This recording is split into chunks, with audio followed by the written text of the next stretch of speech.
Pak Agus lebih suka dengerin Gilga apa Denny Caknan, Pak? Semuanya.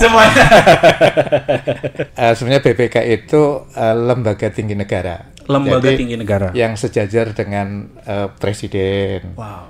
MPR, DPR, DPD, terus ada MA, MK, Komisi Yudisial. Tapi ada satu hal lagi. Apa itu, Pak? Jadi selama ini misalnya APH memproses ya, ada kasus-kasus yang terindikasi korupsi, nah, mereka itu meminta ke BPK.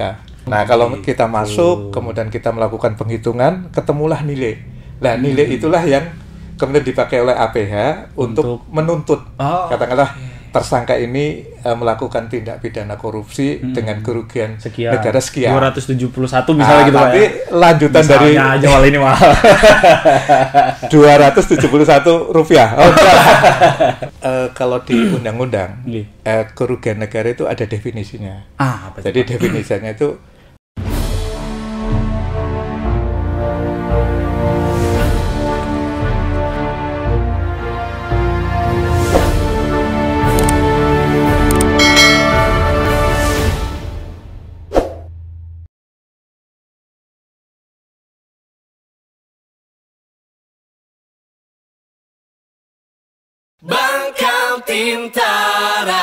Bangkal Tim Tara.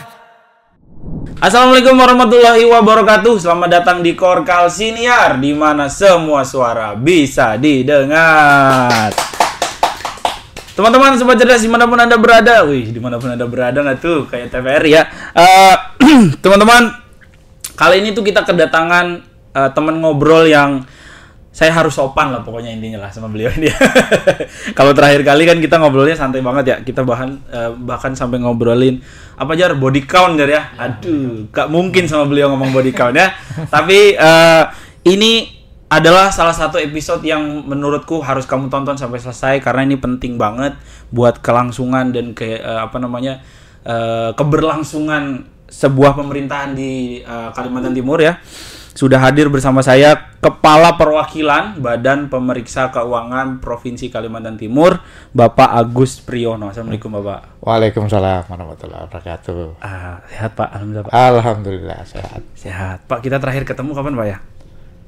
Mungkin sebulan yang lalu ya. Sebulan yang lalu, Pak. Alhamdulillah kita bisa ketemu. Waktu itu saya lagi puasa tuh, Pak ya. Oh iya, makanya saya yang lagi puasa, Pak, Bapak. Makanya kita kasih snack nama makan ya. Iya. Sawal ya, bahasa sawal. Saya boleh panggil Pak Agus berarti, Pak? Silakan. Pak Agus lebih suka dengerin Gilga apa Denny Caknan, Pak? Semuanya. Bercanda bagus ya.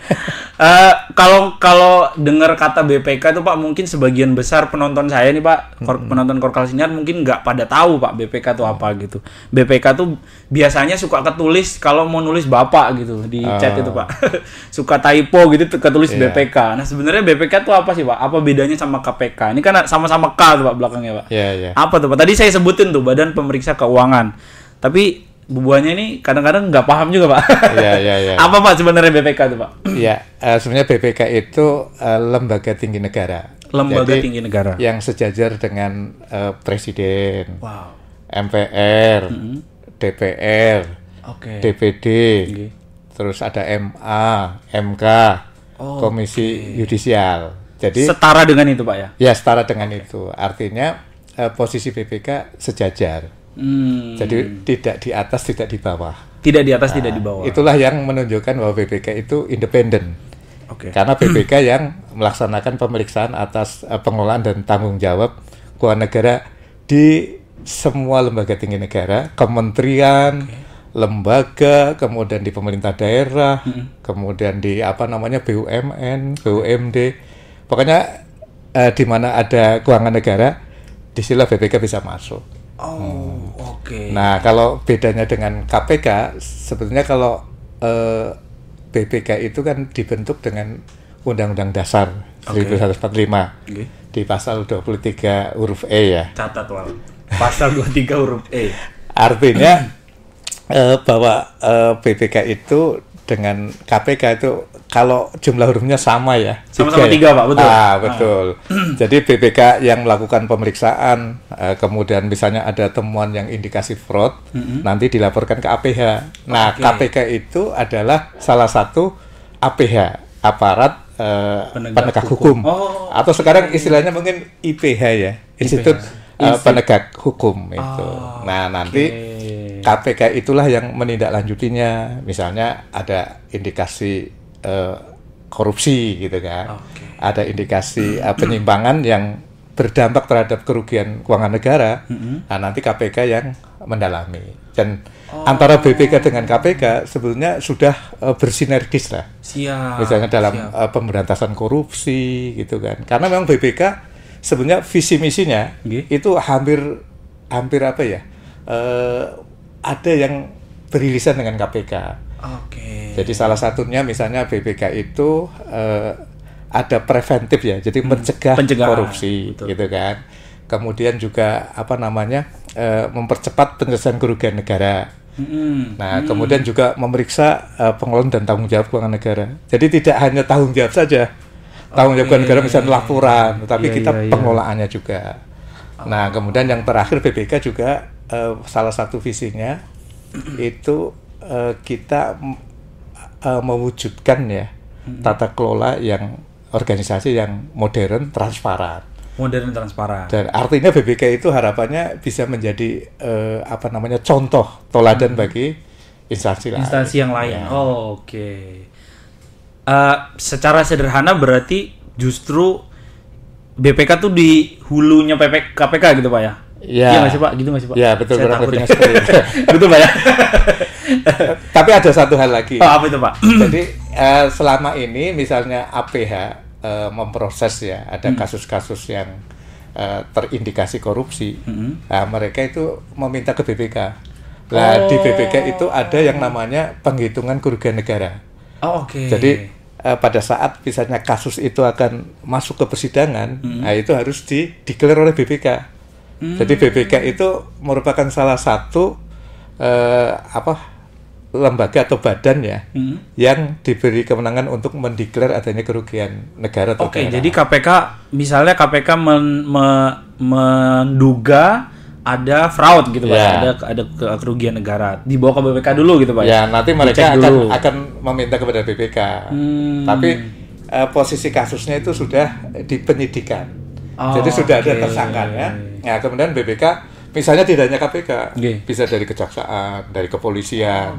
Nah, itu minta ke BPK, kemudian BPK itu ada sistem Pak ya.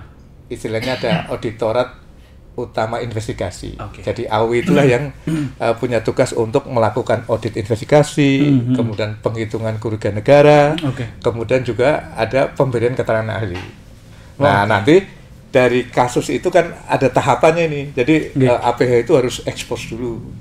Nah, nanti kita akan menilai kecukupannya. Apakah ini bisa kita masuk atau tidak gitu loh. Nah, kalau kita masuk, kemudian kita melakukan penghitungan, ketemulah nilai.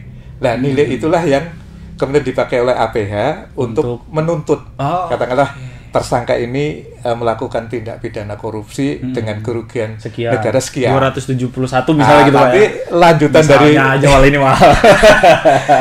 271 rupiah.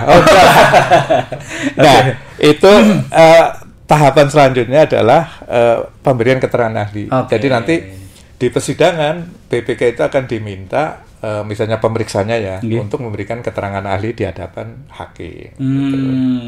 Ngerti kan Ikam? Kalau kan ngerti, putar ke belakang. Dengerin lagi penjelasan. Soalnya penjelasannya udah cukup rigid. Ngeri kada bahasa gula rigid.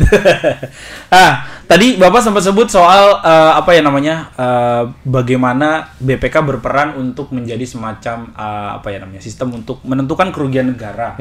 Nah, secara sederhana Pak, apa sih yang bisa dipakai untuk mengukur kerugian negara tuh apa gitu Pak? Maksudnya gimana caranya menentukan ini kejadian kerugian negara, ini tidak merugikan negara? Ya, jadi kalau di undang-undang kerugian negara itu ada definisinya. Jadi definisinya itu berkurangnya uang, barang, surat berharga yang nyata dan pasti jumlahnya karena perbuatan melawan hukum ya, karena baik sengaja maupun lalai. Nah itulah yang namanya kerugian negara gitu kan, atau kerugian daerah lah kalau itu. Jadi pada saat misalnya ada kekurangan uang gitu kan, tetapi ternyata kekurangan uang atau barang itu bukan karena perbuatan melawan hukum baik lalai ataupun sengaja, itu kerugian biasa gitu kan. Jadi bukan kerugian keuangan karena pidana. Sebagai contoh misalnya katakanlah ada mobil dinas yang mungkin penggunanya adalah kepala OPD gitu kan. Kemudian dibawa ke rumah, ternyata dicuri sama pencuri ya.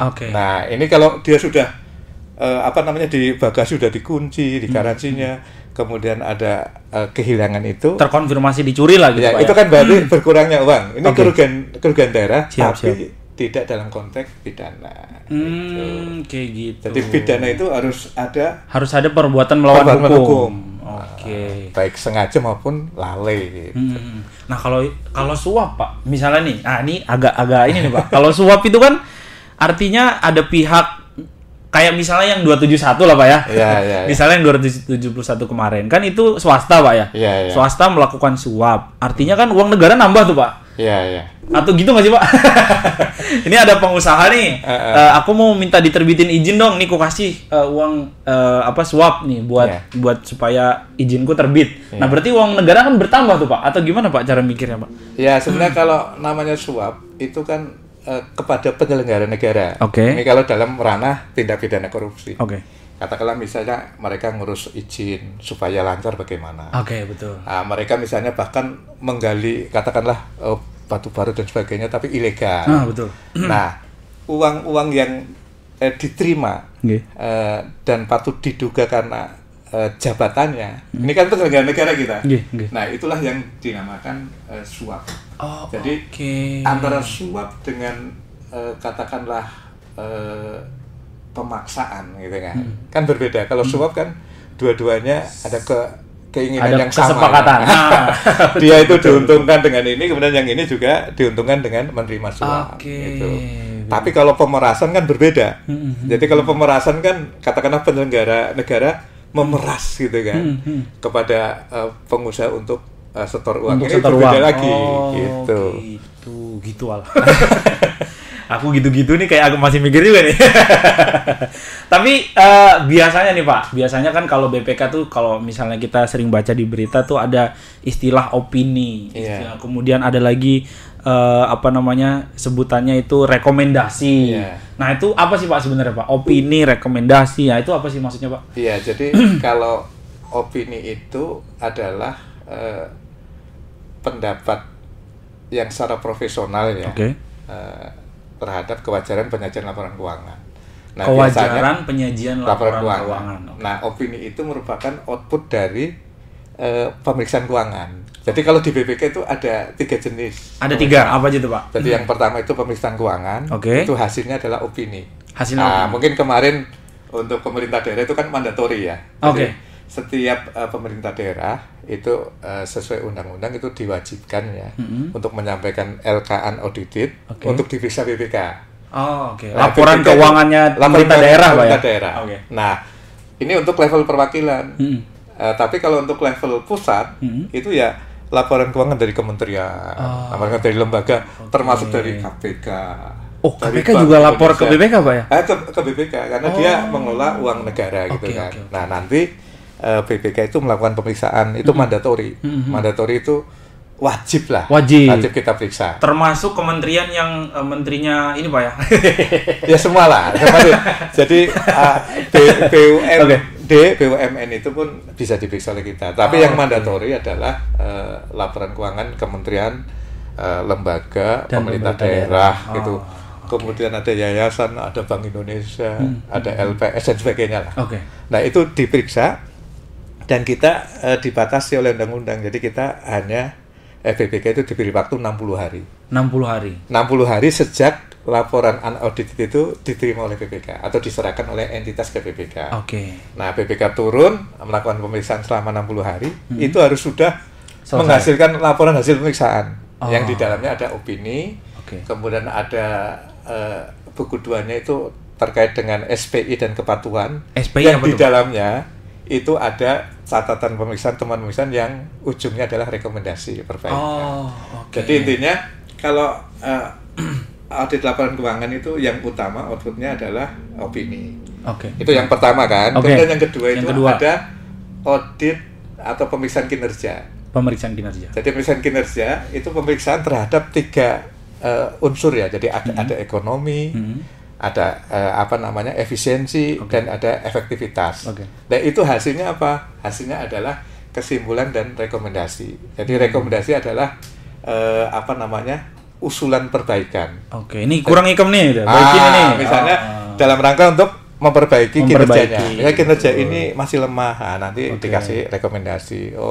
Ini misalnya masih katakanlah ada yang tidak jalan. Nah, nanti kita identifikasi nih. Penyebabnya apa? Kenapa ini tidak jalan? Kenapa proyek ini misalnya tidak mencapai tujuannya? Nah, nanti dari sebab yang kita gali itu nanti sebagai dasar kita memberikan rekomendasi yang sifatnya strategis. Nah, itu yang kedua. Yang terakhir, yang ketiga. Yang ketiga itu ada namanya pemeriksaan dengan tujuan tertentu. Jadi jenis pemeriksaan yang di luar keuangan dan kinerja. Ada Pak ya? Itu namanya dengan tujuan tertentu.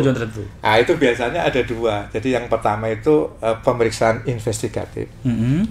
Dan pemeriksaan kepatuhan. Jadi titik berat dari PDTT itu terhadap hal pokok yang akan kita uji, periksa. Apakah dia sudah mematuhi ketentuan perundangan yang berlaku. Nah, misalnya kayak ban parpol, itu jenisnya audit kepatuhan. Jadi kita akan memastikan apakah dana bantuan parpol yang diterima itu sudah mematuhi ketentuan dalam penggunaannya. Nah, kemudian satu lagi itu yang namanya audit investigatif. Jadi kita audit yang bertujuan untuk memastikan adanya indikasi kerugian daerah atau perbuatan melawan hukum. Nah, itu investigatif. Yang tadi saya sampaikan di awal itu pecahannya ada penghitungan kerugian negara, kemudian ada pemberian keterangan ahli. Itu jadi kalau kita tadi menyampaikan opini rekomendasi tapi rekomendasi itu wajib ditindaklanjuti. Wajib Pak ya? Wajib. Jadi pejabat wajib menindaklanjuti rekomendasi BPK selambat-lambatnya 60 hari. 60 hari? Wow. Ya, sejak LHP itu diterima oleh mereka. Jadi angka 60 itu angka yang keramat ya tadi ya. Bentar, 60 itu kan ketika laporan unaudited disampaikan ke BPK harus selesaikan selama 60 hari. Kemudian setelah keluar LHP, entitasnya atau pejabat itu harus menindaklanjuti rekomendasi 60 hari lagi. Gitu. Kenapa 60 hari, Pak? Ya itu aturan. Itu aturan. Jadi nanti ada status ini, Pak. Mas Rusdi ya. Jadi status tentang tindak lanjut itu. Kita ada 4 status. Yang pertama itu sudah sesuai dengan rekomendasi. Ini jenis opini, Pak ya? Bukan, ini status rekomendasi. Status rekomendasi. Penyelesaiannya ya. Jadi kalau misalnya rekomendasinya suruh nyetor. Nah, dia punya waktu 60 hari. Nah, nanti kalau mereka sudah nyetor, berarti sudah sesuai nih. Nah, statusnya 1. Jadi kita mengatakan bahwa rekomendasi itu sudah ditindaklanjuti sesuai dengan rekomendasi. Itu status 1. Baik. Kalau status 2 itu baru ditindaklanjuti sebagian. Nah, misalnya tadi 271 lah ya. Ternyata baru setor 200. Nah, masih kurang nih, Pak ya. Nah, ini berarti status 2. Nah, kemudian ada masih jual jet pribadi itu jangan-jangan, Pak ya. Nah, kalau status 3 itu rekomendasi yang sama sekali belum ditindaklanjuti. Itu 3. Dan kalau yang 4 itu yang rekomendasi yang karena alasan yang sah tidak dapat ditindaklanjuti. Misalnya OPD ini sudah bubar di merger. Nah, ini rekomendasi kan sudah nggak bisa efektif untuk ditindaklanjuti. Itu terkait rekomendasi. Kalau terkait opini juga ada 4. Opini ada 4 juga. Apa tuh, Pak? Jadi yang pertama ini opini WTP. Jadi wajar tanpa pengecualian. Ini saya sering dengar nih, Pak. Wajar tanpa pengecualian. Apa tuh, Pak? Itu artinya bahwa laporan keuangan yang disajikan oleh pemerintah daerah itu sudah disajikan secara wajar dalam segala hal yang material. Wajar dalam segala hal yang material. Sesuai dengan standar akuntansi pemerintahan. Artinya bahwa angka-angka yang dijadikan laporan keuangan sudah tidak ada salah saji. Oh, Jadi kalaupun ada salah saji tidak material gitu lah. Itu namanya harganya nggak ada yang terlalu mahal, nggak ada yang terlalu murah gitu ya, Pak. kurang lebihnya seperti itu. Jadi dia sudah sesuai dengan apa standar akuntansi pemerintahan, kemudian semuanya wajar, tidak ada salah saji yang bisa mempengaruhi pengguna laporan keuangan. Siap. Itu yang pertama pengecualian. Kemudian yang kedua, wajar dengan pengecualian. Wajar dengan pengecualian. Nah, artinya bahwa laporan keuangan secara keseluruhan itu sudah disajikan secara wajar dalam segala hal yang material gitu ya. Tetapi terdapat dampak yang mungkin akun-akun tertentu yang disajikan tidak wajar. Itulah namanya pengecualian. WDP. Jadi WDP itu wajar dengan pengecualian. Pengecualiannya ya itu tadi. Misalnya katakanlah ada akun ini di laporan keuangan. Ada 10 akun. Itu dari 9 sudah wajar ini. Tapi ada satu yang masih ada satu misalnya di situ ada salah saji yang melampaui batas materialitas. Jadi kalau makanya ini di masyarakat itu seringkali begini, opini WDP kok masih ada masalah. Ya, betul. Nah, gitu. Artinya orang menganggap bahwa WTP itu pengennya clear and clean ya. Clear and clean, betul. All clear, Pak, all clear. Bahasanya all clear Pak sekarang, Pak. All clear. Padahal kalau dia sudah wajar tetapi ada sedikit tapi tidak material tetap WTP gitu loh. Oh gitu. Ya karena memang nilainya di bawah materialitas. Nilainya di bawah. Gitu. Itu makanya tadi kalau misalnya ada WDP berarti ada 1 akun, 2 akun atau 3 akun. Atau lebih ya, yang disajikan melampaui salah saji ya, melampaui batas materialitas. Emang batasnya berapa Pak? Batasnya ada hitung-hitungannya. Ada hitung-hitungannya. Jadi ada 6 faktor yang kita pertimbangkan. Jadi apa aja tuh Pak? Ada opini tahun lalu, kemudian ada temuan tahun berjalan, kemudian ada integritas personil kunci, kemudian ada tindak lanjut, kemudian ada efektivitas sistem pengendalian internal ya, kemudian terkait ada indikasi fraud. Jadi memang itu yang dipertimbangkan. Kalau tidak melanggar itu berarti harusnya aman gitu Pak ya? Nah itu untuk menentukan apakah tadi, ini menentukan berapa nilai materialitasnya. Siap. Jadi dia ada scoring nanti pengalinya dari belanja gitu. Jadi angka itulah yang menjadi batas. Kalau ada salah saji di atas batas materialitas secara kualitatif ataupun kuantitatif itu bisa dipertimbangkan kita kualifikasi. Itu kalau wajar dengan pengecualian. Itu WDP, siap. Yang selanjutnya yang ketiga itu tidak wajar. Nah ini kalau dari namanya udah kelihatan Pak ya. Ya, artinya tidak wajar. Kalau tidak wajar itu memang laporan keuangan disajikan dengan tidak wajar gitu. Jadi ada kesalahan yang sangat material. Jadi laporan itu banyak salahnya. Ngawur lah gitu Pak. Nah, itu artinya tidak handal dan bisa mempengaruhi pembacaan laporan keuangan gitu kan. Makanya kalau ada opini tidak wajar berarti memang kesalahannya sangat material. Ada salah sajinya gitu. Siap. Dan yang terakhir ada opini tidak memberikan pendapat. Opini tidak memberikan pendapat. Disclaimer. Apa itu Pak? Artinya Pak? Itu kalau masyarakat bilang ini BPK udah meriksa kok tidak memberikan pendapat. Nah iya, gimana tuh? Nah artinya memang BPK atau tim itu tidak memiliki kecukupan yang memadai untuk menyatakan bahwa laporan itu wajar atau tidak. Jadi misalnya lah, taruhlah ada angka di situ, sangat besar, tapi tim tidak bisa menguji gitu kan. Jadi mungkin tidak tersedia rinciannya. Nah, bagaimana kita meyakini angka itu gitu kan. Jadi lebih kepada pembatasan lingkup.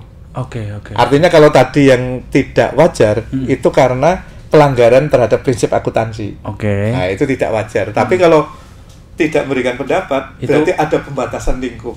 Jadi tim itu dibatasi untuk nggak bisa dapat rincian, nggak bisa masuk.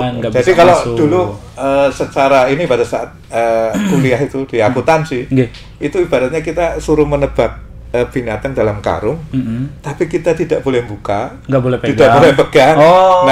Itulah namanya akuntan. Jadi akuntan itu harus menggunakan bukti. Jadi setiap dia memberikan pendapat, argumentasi harus ada bukti otentik. Harus ada bukti otentik. Nah kalau seperti ini kan tidak bisa gambling. Ini kucing atau katakanlah anjing. Kalau dalam karung kemudian tidak. Sekalinya ayam Pak. Ternyata ayam. Gitu. Kalau dari tadi saya dengerin penjelasan Pak Agus ya, Kayaknya pusing Pak ya jadi pegawai BPK Pak ya. Tapi sebenarnya kalau sudah passionnya di situ ya otomatis passion auditor Pak ya. Oke. Nah, tadi itu kan soal opini-opini gitu Pak ya. Nah, terakhir kali kalau nggak salah berita terakhir yang saya baca di koran Kaltim tentu saja opini yang diterima sama pemerintah provinsi Kaltim itu kan WTP Pak ya. WTP. Dan sudah beberapa kali gitu. Iya. Nah, ada nggak sih Pak di daerah Kalimantan Timur yang opininya jelek gitu misalnya atau disclaimer gitu Pak? Ya sebenarnya kalau kita bicara tren opini ya, tren opini itu mungkin di awal-awal lah dulu, awal-awal mulai diterapkannya akrual itu bisa jadi opininya katakanlah tidak wajar atau disclaimer, tapi secara data kami memang belum mengecek ya. Tapi untuk 3 tahun terakhir itu di tahun 2020 lah itu ada 2 yang WDP, lainnya WTP semua. Nah, kemudian di tahun kemarin 2020 hanya 1 yang WDP, kemudian di tahun 2021 itu ada 2 yang WDP, lainnya WTP semua. Kemudian di tahun 2022 itu berkurang, tinggal 1 yang WDP, dan kemarin 2023 itu semua sudah WDP. Artinya memang ada upaya serius ya dari pemerintah daerah untuk memperbaiki hal-hal yang dikecualikan oleh LHP BPK. Itu jadi kalau saya lihat di sini trennya sudah semakin baik. Sudah semakin baik. Iya. Kalau daerah lain Pak? Canda Pak. Tapi kalau secara nasional juga udah bagus Pak. Kita kan udah kan ada IHPS itu. Jadi IHPS itu dia mencakup keseluruhan opini ya, baik kementerian lembaga di pusat maupun di daerah. Itu rata-rata sudah sampai 90% juga lah. 90%. Ya, rata-rata daerah sudah memperoleh opini WTP. Sudah WTP. Ya. Termasuk Lampung, Pak ya? Ya, Lampung. Kami belum mengecek. Memang orang Lampung ya? Bukan, Pak. Bukan. Bercanda Lampung. Soalnya kan biasanya gini, Pak. Sekarang ini kan masyarakat apa-apa dikit-dikit viral, Pak. Dikit-dikit ada pelayanan negara atau pelayanan daerah atau pelayanan publik yang nggak bagus gitu, ujung-ujungnya viral. Nah, kalau saya lihat dari trennya Pak, rata-rata ketika sebuah pelayanan atau seorang pejabat pelayan yang kemudian tidak melakukan tidak melakukan pelayanan publik secara baik, ujung-ujungnya harta kekayaannya dicek dan ternyata ngaco Pak di dalamnya Pak, gitu. Nah, untuk hal-hal yang seperti ini nih BPK punya peran nggak Pak? Maksudnya kayak kemarin misalnya soal adalah salah satu instansi yang viral gitu di media sosial. Kemudian ternyata pas dicek ujung-ujungnya harus ada beberapa instansi yang misalnya pejabatnya digeser sama menterinya dan seterusnya gitu karena dianggap kekayaannya terlalu banyak dan seterusnya. Nah kan kalau nggak salah penyelenggara negara tuh lapor Pak ya, lapor kekayaan negara. Nah itu ke KPK dulu atau ke BPK Pak biasanya Pak? Kalau terkait dengan LHKPN itu memang ke KPK. Jadi KPK itulah yang mengelola LHKPN. Jadi kami pun untuk seluruh ASN ya itu wajib lapor lah. Wajib lapor untuk menyampaikan itu ke KPK. Nah di KPK itulah kemudian akan diverifikasi. Kemudian kalau misalnya sudah oke, nanti si wajib lapor LHKPN itu punya kewajiban untuk mempublish ya. Jadi mengumumkan berapa harta kekayaannya gitu kan. Jadi kalau harta kekayaannya dilaporkan misalnya diduga ya, katakanlah tidak wajar, itu menjadi domainnya KPK gitu. Misalnya kalau ada satu kasus ya, katakanlah pejabat tadi viral, nanti biasanya KPK akan melihat itu ngecek di LHKPN itu. Katakanlah ini hartanya kalau misalnya pembuktian terbalik ya, ini asalnya dari mana? Nah, seperti itu. Nah Pak, kalau misalnya lagi auditor nih Pak ya, kalau lagi melakukan audit gitu suka diancam gitu nggak sih Pak sama yang di audit Pak? Ya sebenarnya kalau prakteknya gitu ya, selama saya jadi auditor sih belum pernah. Belum pernah Pak ya? Belum pernah diancam. Izin Pak, Bapak sudah berkarir di BPK sejak kapan Pak? Mulai 98. 98? Iya, jadi saya udah baru 2 tahun tuh Pak. Tetapi memang praktek yang mungkin dialami oleh beberapa ini yang saya ini pernah mendengar memang ada juga yang terutama di daerah-daerah konflik gitu ya. Daerah konflik. Nah, biasanya mereka masuk itu dihalang-halangi.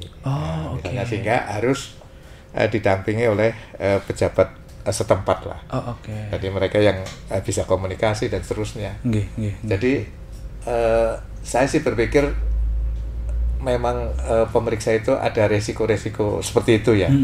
Misalnya dihalang-halangi, kemudian tidak boleh masuk, tidak boleh periksa. Bahkan saya mendengar misalnya di wilayah timur ada juga misalnya katakanlah daerahnya tidak aman, nah, sehingga tim itu harus berpindah lokasi, artinya tidak ngantor, nginep dulu di hotel.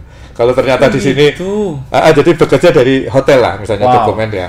Kemudian kalau misalnya hotel tidak aman, juga mungkin pindah ke tempat lain. Nah, sebenarnya kalau di standar pada saat tim menghadapi katakanlah ancaman yang kemudian membahayakan, itu sebenarnya timnya bisa ditarik. Jadi di off dulu, kemudian ditarik ke tunggu kondisi aman lagi, Pak. Nunggu kondisi aman. Itu daerah Indonesia Timur, Pak. Bukan Kalimantan Timur ya. Aman lah kalau di sini aman insya Allah. Kaltim aman, Pak ya. Kaltim aman. Nah, kalau itu kan yang diancam, Pak. Kalau yang ditawarin iming-iming, nah ini ada nggak, Pak? Ya, Bapak sendiri deh pernah nggak, Pak? Ya kalau saya belum pernah. Belum Jadi pernah. mungkin begini ya, kalau saya melihat barangkali isu yang beredar ya, ini kan kemudian mungkin terungkap lah, ada katakanlah transaksional gitu kan. Tapi sejauh yang pernah saya alami itu memang tidak pernah lah ada seperti itu. Jadi memang harus kalau di kami itu sudah membangun satu sistem itu ya. Jadi misalnya di surat tugas itu pun harus mencantumkan ini apa namanya, ada kode etik gitu kan. Jadi ada pasal kode etik yang harus diketahui oleh entitas bahwa tim BPK itu dilarang untuk menerima apapun gitu kan. Menerima apapun. Ya, sehubungan dengan pemeriksaannya. Itu sudah kita apa namanya munculkan di surat tugas. Jadi kalau kalau sekedar air minum boleh, Pak ya? Jadi kalau misalnya ada kasus-kasus seperti itu kan seringkali karena katakanlah mungkin di luar sistem itu ya. Di luar sistem itu mungkin oknum lah gitu kan.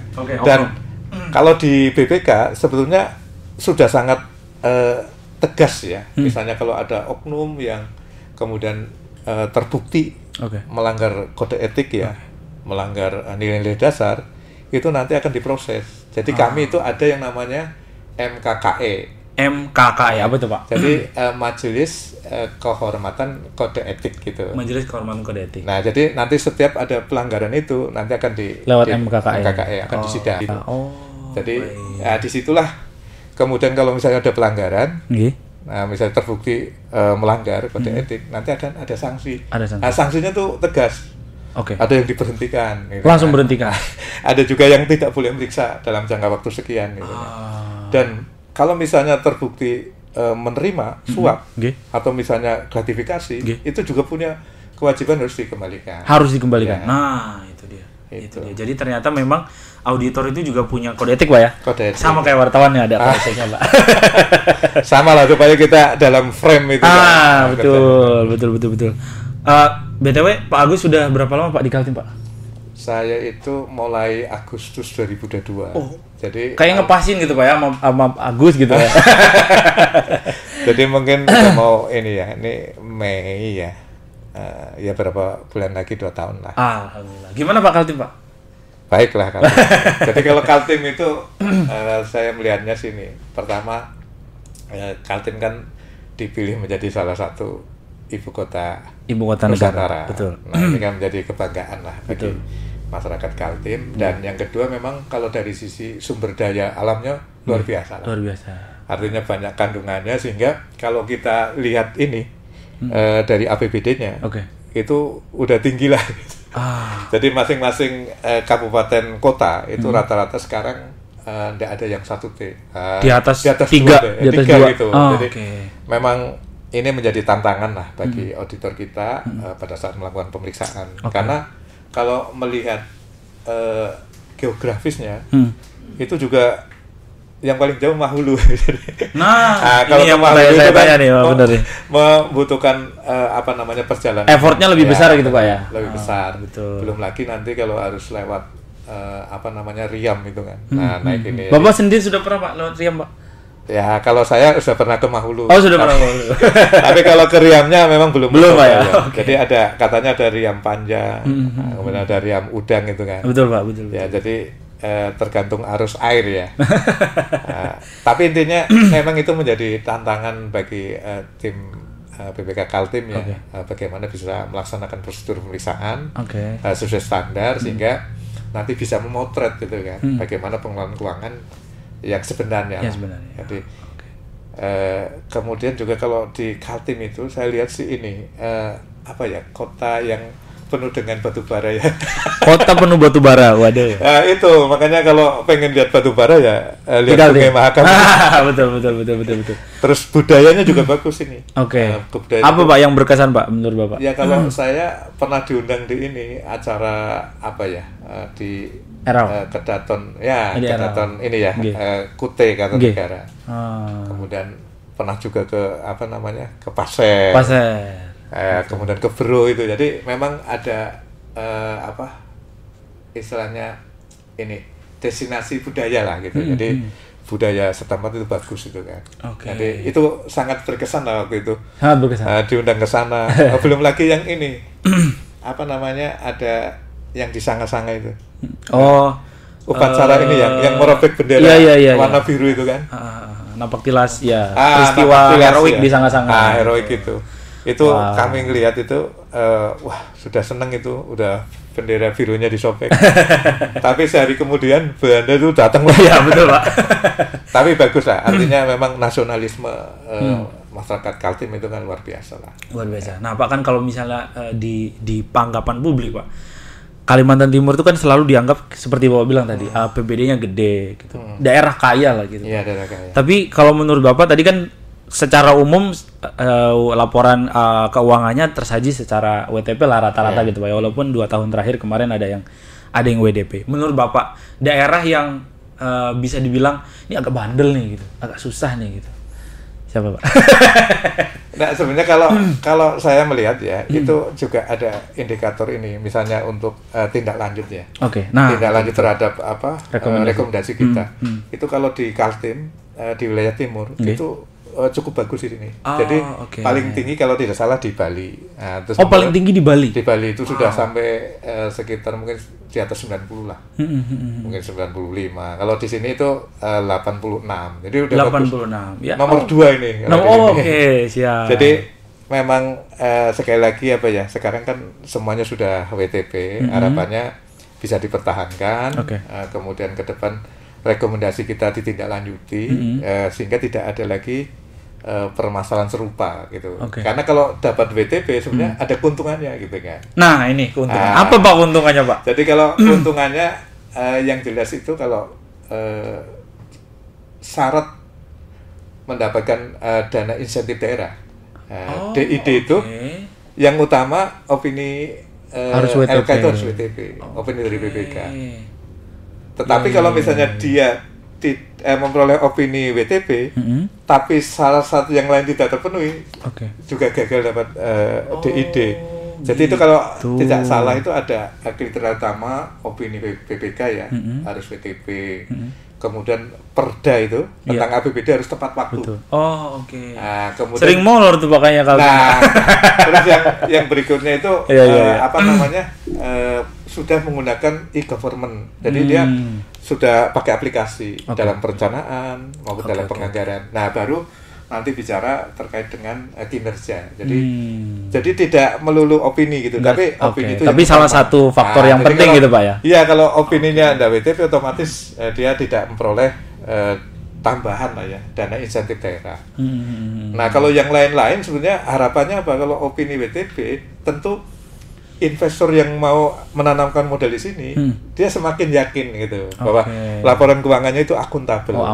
Jadi mudah-mudahan itu investor masuk ke sini, kemudian bisa menggerakkan perekonomian, sehingga ujungnya nanti kesejahteraan ke masyarakat. Itu itu tadi pertanyaan saya sebenarnya Pak. karena kan gini Pak, kan kita sering lihat nih, Pemprov Kaltim atau Pemkot Samarinda dapat WTP lagi. Pertanyaan pentingnya adalah apa pentingnya buat masyarakat gitu Pak? Ternyata itu tadi Pak ya? Iya, itu. Itu Ngerti kali Kam? Jadi WTP itu berpengaruh juga terhadap insentif daerah dari pusat gitu Pak ya? Iya, dari pusat. Nah, insentifnya makin tinggi, maka pembangunannya juga makin bagus gitu. Teras Samarinda misalnya. Terima kasih banyak loh Pak BTW Pak udah mau ngobrol di Korkal Siniar. Ini saya agak tegang Pak. Agak tegang karena kepala perwakilan loh ini loh. Ini Bupati Wali Kota aja soalnya ke BPK Pak ya. Itu setiap bulan apa sih Pak kasih laporan tuh Pak? Kalau pemeriksaan LK itu dia paling lambat harus menyerahkan 3 bulan setelah tahun anggaran berakhir. 3 bulan setelah tahun anggaran. 31 Maret sebenarnya. Tapi kemarin kita dorong. Jadi Pemda di sini saya minta untuk disampaikan di tanggal 4 Maret. Nah, ternyata lebih cepat Pak ya? Iya, lebih cepat. Semua berhasil gitu kan. Kecuali Kabupaten Pasir memang dia tanggal 7. Oh, kenapa tuh Kabupaten Pasir Pak? Ya karena memang di Kabupaten Pasir itu dia menggunakan SIPD ya salah satunya. Jadi kemarin SIPD sebenarnya tidak masalah. Hanya persoalan kalau tidak salah SIMDA barangnya. Jadi ada sedikit perlu penyesuaian. Nah sehingga baru tanggal 7. Tetapi begitu mereka kirim, kita karena yang lain udah selesai langsung kita masuk. Jadi selesainya bersamaan.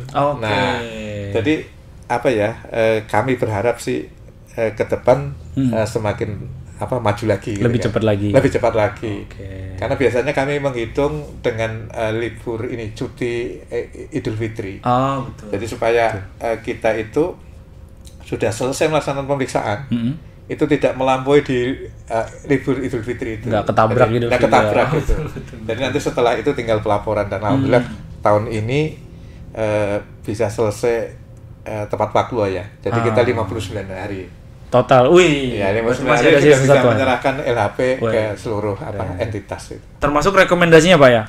Ya di dalamnya ada rekomendasi. Jadi dan untuk rekomendasi ini Pak, kami kan punya ini ada prosedurnya.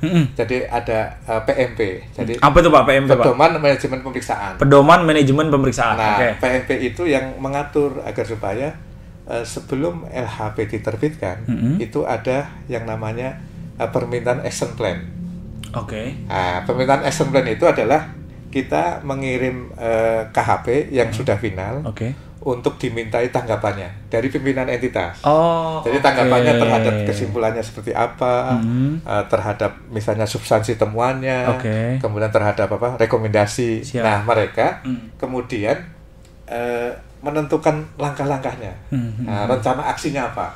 Ini didampingi juga sama BK Pak ya? Ada pembahasan. Jadi nanti dari rekomendasi itu akan ditentukan rekomendasi ini apa yang harus dilakukan oleh mereka, kapan waktunya gitu kan, terus dokumennya apa dan seterusnya. Jadi harapannya adalah sudah terkomunikasikan rekomendasinya. Jadi begitu LHP sudah diserahkan ke mereka, mereka sudah bisa mengeksekusi untuk menyelesaikan rekomendasi. Ngawang-ngawang gitu Pak ya? Ya kalau dulu kan tidak ada tahapan pembahasan action plan.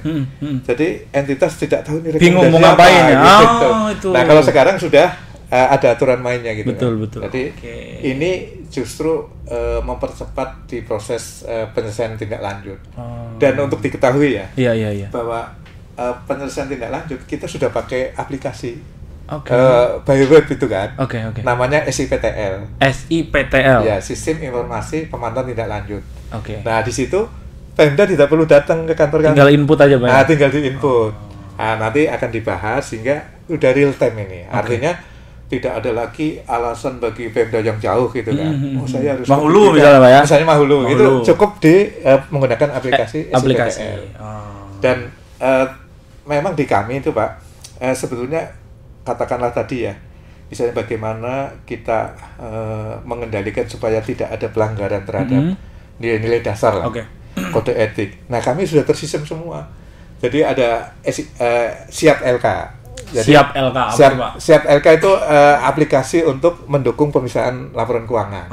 Nah Siap LK itu nanti pada saat dia melaksanakan prosedur audit atau dia menyusun program pemeriksaan itu ada di Siap. Kemudian dia input apa yang ditemukan dan sebagainya, dan itu ada nanti proses berjenjangnya. Jadi itu terdokumentasi. Jadi sebetulnya kalau misalnya ada penyimpangan itu nanti akan terdeteksi di sistem yang kita kembangkan. Itu jadi nanti menuju ke final lah ya. Misalnya ada approving, ada review, sehingga semua terdokumentasi. Dan siap LK ini juga ada siap connect. Jadi siap connect itu siap connect, Pak? siap connect banyak itu, ya aplikasinya ya. banyak. Jadi entitas itu tidak perlu ketemu tim. Misalnya mau tim minta dokumen ini, nanti mereka bisa ngirim lewat siap connect. Via siap connect. Jadi memang desain dari aplikasi itu mungkin berangkat dari dulu waktu COVID. Jadi COVID itu kan kita menggunakan harus tatap muka gitu Pak. Ya, jadi tidak perlu, ini sudah bisa kita lakukan lah dengan efektif itu. Jadi memang BPK selalu mengembangkan diri ya, aplikasi-aplikasi termasuk ada big data. Big data analytics itu. Jadi itu sudah kumpulan data-data yang bisa membekali tim. Jadi pada saat katakanlah pengadaan, itu sudah terangkum. Nah, ini untuk katakanlah supaya menjangkau ya. Kalau kita itu BPK itu sudah menggunakan pendekatan ini, metodologinya risk based audit. Jadi kita memeriksa ya berdasarkan risiko. Berdasarkan risikonya. Nah kan orang terbatas, waktu terbatas, sehingga kita harus bisa memetakan ya mana-mana yang risiko salah sajinya tinggi, risiko penyimpangannya tinggi. Jadi nggak semua di bahasa Banjarnya itu diitihi Pak. Itu diitihi satu-satu disalah nih. Nah itu jadi artinya memang ini ya selalu dikembangkan dan untuk menunjang supaya kualitas hasil pemeriksaan itu memang juga terjaga lebih baik gitu. Jadi kalau sudah dipermudah seperti itu masih ada yang WDP terlalu memang. Iya Pak, sudah hampir 2 tahun di Kaltim Pak. Apa harapannya buat Kaltim Pak? Ya tentu harapannya Kaltim semakin maju lah ya. Jadi visi misinya bisa tercapai, pembangunan semakin baik gitu kan. Sehingga ujung adalah kesejahteraan masyarakat. Terwujud itu. Kurang lebihnya gitu. Dan yang jelas nanti menjadi ibu kota Nusantara. Ibu kota Nusantara, itu dia. BPK berarti bakal berkantor di IKN berarti Pak ya? Insya Allah Pak, insya Allah. Tapi perwakilan tetap ada di sini. Sana kantor pusat. Iya, saya kira Pak Agus langsung otomatis jadi ketua BPK gitu. Bercanda Pak. Ya. Sekali lagi Pak Agus, matur nuwun. Terima kasih banyak. Ya mudah-mudahan betah di Kaltim Pak ya. Amin, insya Allah. Tapi apa harus geser Pak? Ada jangka waktunya nggak sih Pak? Itu tergantung pimpinan. Oh tergantung pimpinan. Nanti bisa kan mutasi hal yang biasa. Mutasi hal yang biasa. Kami aja udah muter-muter Mas. Bapak sudah ke daerah mana aja Pak? Dari masuk di Jogja. Masuk di Jogja. Pindah ke Jambi. Kemudian ke Maluku. Kemudian Maluku Utara. Maluku Utara. Nah, kemudian ke Kalimantan Utara. Oh pernah ke Kaltara juga Pak? Iya. Ke Kalteng. Dan ini. Paling lama di mana Pak? Paling lama di Jogja lah. Di Jogja paling lama. 10 tahun. 10 tahun. Oke, di Kaltim baru 2 tahun. Yang paling berkesan Pak dari daerah-daerah itu Pak? Ya. Kaltim dong Pak, Kaltim Pak.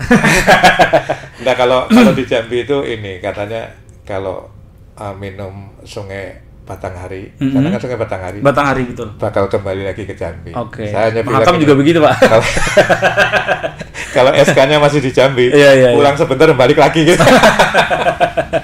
Tapi prinsipnya apa ya mengenai katakanlah kita bagaimana ya kesan-kesan di masing-masing daerah. Saya pikir semua daerah itu banyak hal yang menarik lah. Ada khasnya masing-masing Pak. Kalau misalnya di Maluku Utara itu kan memang ini masih asri, kemudian pemandangan bawah lautnya kan bagus. Masih bagus. Udara masih seger gitu kan. Relatif lebih ini Pak ya, lebih terjaga gitu. Itu. Jadi semua daerah ada kelebihan masing-masing. Ada kelebihan masing-masing. Ada kekurangannya juga. Sebelum kita tutup, kekurangannya apa Pak di Samarinda Pak? Jadi kalau sebenarnya kalau kekurangan itu kan sudah diperbaiki lah. Misalnya dulu ada banjir, sekarang sudah mulai surut. Betul. Cuma kalau mungkin ke bandaranya yang cukup jauh ya. Bandaranya. Kalau ke Balikpapan itu lumayan jauh. Tiket masih mahal Pak ya? Mahal tiketnya. Tapi secara keseluruhan ya di sini itu pembangunannya sudah mengarah kepada kebutuhan masyarakat. Di Kepala BPK yang ngomong nih. Jadi terima kasih Pak Wali Kota Saya cinta Andi Harun. Bercanda ya. Sekali lagi Pak Agus matur nuwun. Terima kasih teman-teman yang sudah menonton dari awal sampai akhir. Mudah-mudahan nih kalau teman-teman penasaran apa sih BPK, tugasnya ngapain, kerjanya ngapain. Jadi bisa dilihat di podcast ini. Tarik ke belakang aja kalau belum nonton ya. Didengerin bener-bener karena kalau kalian suka berburuk sangka, BPK ngapain sih, kantornya gede banget ya. Kerjanya banyak Wal, ternyata Wal. Memeriksa setiap tahun Pak ya. LHP itu setiap tahun. Belum lagi tadi yang investigasi dan seterusnya. Kalian bisa ada nggak sih Pak website atau Pak yang bisa dikunjungi masyarakat Pak? Ada, ya. Jadi kami punya website www.bpk.kaltim ya. www.bpk.kaltim. Ya. Oke. Kemudian ada juga Instagram. Ada Instagram. Apa Pak Instagram? Instagramnya BPK Kaltim juga. Oh, nanti kita taruh di description box ya teman-teman ya. Nanti bisa cek di sana tuh. Dan mungkin kami juga butuh dukungan nih. Kebetulan BPK, apanya, Pak? BPK Kaltim kan tahun ini mengajukan predikat ke WBM. Jadi wilayah birokrasi bersih dan melayani. Wilayah birokrasi bersih dan melayani. Apa itu Pak? Ini capaian yang tertinggi lah. Oh, jadi setelah WBK. Nah, WBK apa lagi tuh Pak? Wilayah. Saya taunya World Superbike. Wilayah bebas dari korupsi. Wilayah bebas dari korupsi, WBK. BPK Kaltim sudah memperoleh di tahun 2020. Oh, siap, ini keren. Sedang maju ke level WBBM. WBBM. Iya, wilayah birokrasi bersih dan melayani. Artinya, gimana cara masyarakat mendukungnya Pak? Nah, nanti kami kan ada beberapa inovasi. Jadi kami punya BPK Learning. BPK Learning. Jadi BPK Learning itu menggambarkan tentang Probis BPK ya. Silakan saja dikunjungi. Jadi nanti di websitenya BPK Kaltim itu ada kolom reaksi. Tinggal ditekan di situ. Nah, nanti ada BPK Learning, kemudian ada KHO. Jadi KHO itu klinik hukum online. Klinik hukum online. Jadi masyarakat bisa bertanya di situ. Masyarakat bisa bertanya terkait dengan pengelolaan keuangan negara atau daerah. Nanti akan dijawab. Itu yang jawab bot atau auditor Pak? Auditor lah. Auditor. Gitu, ya. Auditor. Jadi kami di web itu memang ada kita punya sulap online. Sulap online. Jadi survei layanan online. Survei layanan online. Integritas itu. Jadi di situ setelah tim itu selesai melaksanakan pemeriksaan, nanti akan disurvei oleh kita. Bagaimana penerapan IIP-nya. Jadi integritasnya, independensinya, profesionalismenya, termasuk ini juga gratifikasi. Dari situlah kita bisa memotret ini bagaimana kinerja tim di lapangan dalam implementasi IIP tadi. Berarti masyarakat umum boleh juga lapor Pak di situ Pak ya? Misalnya. Boleh saja. Kami itu punya ini Pak, ada Andayani. Jadi ada. Apalagi itu Pak Andayani Pak? Banyak singkatan ya tadi ya. Jadi Andayani itu semacam WhatsApp ya yang ada di web kita. Nanti masyarakat bisa mengajukan pertanyaan di situ. Jadi akan kita respon paling lambat kalau tidak salah 15 menit lah. 15 menit. Termasuk juga di situ ada juga ini satu lagi yang secara online itu ini ada Adimas sebenarnya. Adimas itu namanya ajang dengar kritik dan masukan. Nah, itu termasuk kami kemarin mengundang wartawan, itu juga kami mendengar ini yang menjadi keluhan. Dan di BPK Kaltim kita terbuka kepada masyarakat yang mau menyampaikan pengaduan sepanjang didukung dengan data, tentu akan menjadi pertimbangan kami. Didukung dengan data jangan kadang melapor sembarangan nih kalau. Nah, kemudian kalau mau minta LHP ya silakan aja melalui EPPID. Ada di website itu juga Pak? Ada di websitenya. Jadi yang penting syarat ketentuan dipenuhi, pasti akan kita respon. Jadi kami ingin dekat dengan masyarakat. Kami ingin katakanlah menampung ya apa yang menjadi keluhan pengaduan, dan itu menjadi dasar bagi kami lah. Apakah perlu ditindaklanjuti dengan pemeriksaan atau tidak. Kurang lebih seperti itulah. Siap, itu Al. Bisa dicek di website lengkap di sana tadi ada Adimas, ada Handayani, ada sulap online. Sulap online. Banyak banget. Cek aja nanti di websitenya ya. Di sini nanti ku taruh di description box ya. Sekali lagi terima kasih teman-teman sudah menonton dari awal sampai akhir. Jangan lupa baca berita terbaru dan terupdate lainnya di Koran Kaltim yang terbit setiap hari Senin sampai dengan Sabtu. Baca juga berita di portal berita kami di www.korankaltim.com, pusaranmedia.com, seputarfakta.com. Teman-teman juga boleh ngecek update lainnya di Instagram kami @korankaltim.com. Terima kasih, mudah-mudahan ini bermanfaat ya. Pak Agus, matur nuwun, teman-teman BPK yang ada di belakang. Terima kasih. Ya, Korkal Siniar di mana semua suara bisa didengar dan juga yang paling penting adalah bisa bermanfaat tadi buat masyarakat ya. Nama saya Rusdi pamit. Assalamualaikum warahmatullahi wabarakatuh. Waalaikumsalam warahmatullahi wabarakatuh. Selamat dulu ya. Mantur Pak.